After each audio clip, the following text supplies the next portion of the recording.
আমি মণিশঙ্কর চ্যাটার্জিকে দিয়ে শুরু করছি।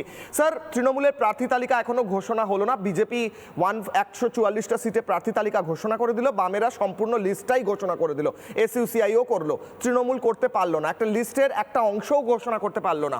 অন্যদিকে মমতা বন্দ্যোপাধ্যায় রাগ করছেন কেন বদল করা হচ্ছে আইপিএস আইএএস অফিসারদের। আসলে মমতা বন্দ্যোপাধ্যায় কি বুঝে গিয়েছেন যে মেশিনারি তার হাতের বাইরে, তিনি হেরে গিয়েছেন এবং সবটা নিশ্চিত হয়ে গিয়েছে যে মমতা বন্দ্যোপাধ্যায়কে বিরোধী হতে হচ্ছে? 30 সেকেন্ড।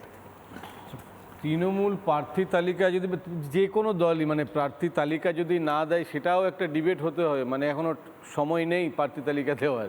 আমি বুঝি না মানে ডিবেটটা কোন ধরনের হয়।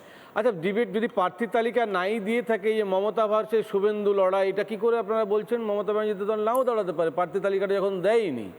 এখন কথাটা হচ্ছে যে ইলেকশন কমিশন নিয়ে যে প্রশ্নটা, এখনও পর্যন্ত চূড়ান্ত তালিকা প্রকাশ হলো না, এখনো পর্যন্ত যাদেরকে এখনো অ্যাডজুডিকেশনে রেখেছে তারা থাকবে কি থাকবে না সেটাও এখনো ঠিক করতে পারলো না।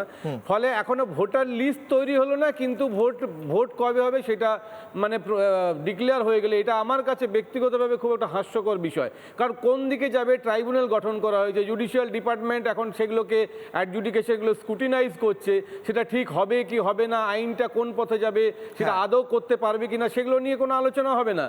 ফলে ইলেকশন কমিশনার যেভাবে একটা ভোট ডিক্লেয়ার করলো, তার ক্ষমতার বলে ক্ষমতা হয়তো আছে, কিন্তু প্রার্থী তালিকাটা স্পষ্টভাবে প্রকাশ হওয়ার পরে করলেও একটা ফেয়ারনেস আসতো, মনে হতো ঠিকঠাক কাজ করছে।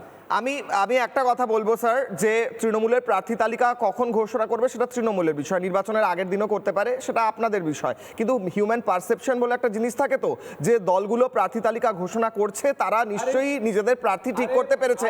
আসলে কি তৃণমূলে খাওয়া খাওয়াই চলছে? প্রার্থী ডিসাইড করা যাচ্ছে না নাকি কেউ দাঁড়ানোর মতো নেই? বেশ, আমি আপনার কাছে আবার আসি।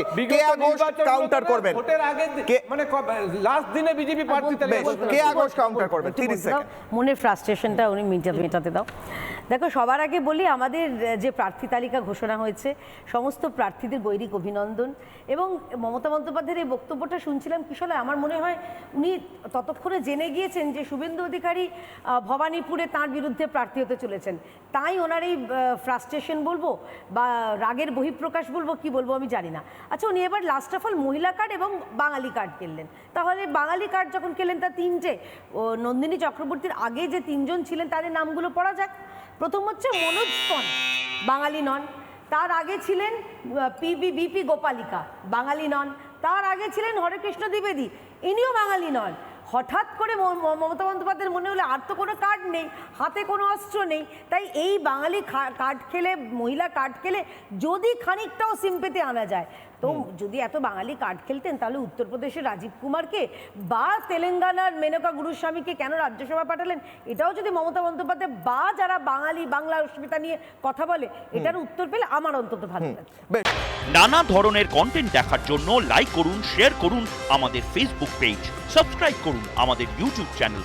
পাশাপাশি অন্যান্য ব্রেকিং নিউজের জন্য অবশ্যই চোখ রাখুন রিপাবলিক বাংলায়।